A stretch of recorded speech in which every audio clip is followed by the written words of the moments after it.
আমার কষ্টের ভাই দেখলাম, কত কষ্ট করে আমি এদের মানুষ করেছি। আমার জীবন বিসর্জন দিয়ে আমি আজকে আমার সেই ভাইরে গুলি করে মারলো কে? তোরা পাশনটা তোরা আমারে বাইরে আমার ভাইরে তোরা কি অন্যায় করেছে আমার ভাই? আল্লাহ আল্লাহ গো, আমি কি কষ্ট করি। যশোরে বিএনপি নেতা আলমগীর হোসেনকে মাথায় গুলি করে হত্যা করেছে দুর্বৃত্তরা।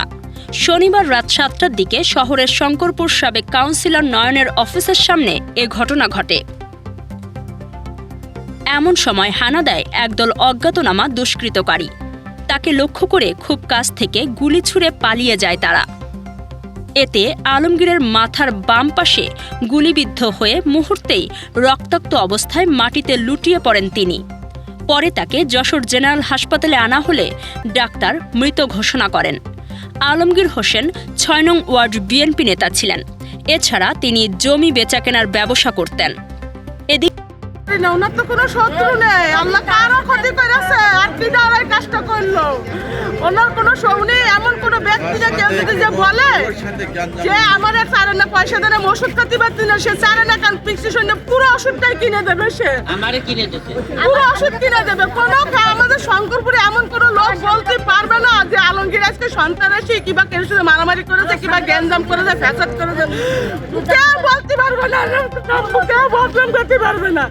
আর তার আজকে কি করে দিল আমরা সঠিক বিচার চাই। আমরা গুলি করছে বলে এরকম আমাদের বাসার সামনে এরকম রোড দিয়ে আসছিল, কারা নাকি মোটরসাইকেলে এসে ও আস্তে আস্তে আসছিল এবং পাশ থেকে দুজন মোটরসাইকেলে এসে তাকে নাকি গুলি করছে। পিছনে আর একটা মোটরসাইকেল ছিল, কিন্তু এরা ওই টিম কিনা এটা কেউ বলতে পারছে না।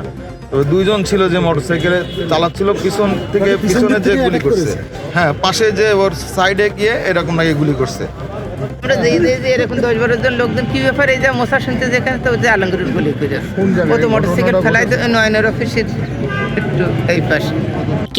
গোলাগুলির ঘটনার পর এলাকায় আতঙ্ক বিরাজ করছে।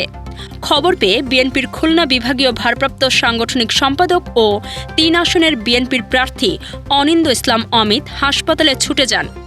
এ সময় তিনি শোকাহত পরিবারের প্রতি সমবেদনা জানান।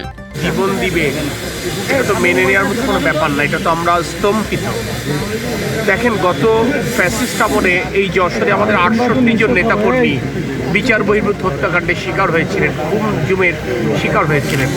আজকে অন্তর্বর্তীকালীন সরকারের সময়ও আমাদের রাজনৈতিক সহকর্মীরা এভাবে অস্বাভাবিকভাবে জীবন দিবেন, এটা আমি সকল শ্রেণী পেশার মানুষকে, সকল রাজনৈতিক শক্তি যারা গণতন্ত্রের পক্ষে, তাদেরকে আহ্বান জানাবো, আসুন যারা দেশবিরোধী শক্তি, যারা দেশকে অস্থিতিশীল করতে চাচ্ছে, আমরা সম্মিলিতভাবে তাদেরকে প্রতিরোধ করি।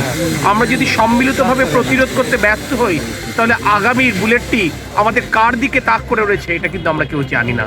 আইন শৃঙ্খলা বাহিনীকে বলবো সদা সতর্ক থেকে তারা নির্মোহভাবে, নিরপেক্ষভাবে এই ঘটনার পেছনে যারা জড়িত তাদেরকে চিহ্নিত করবেন এবং দৃষ্টান্তমূলক শাস্তির ব্যবস্থা করবেন।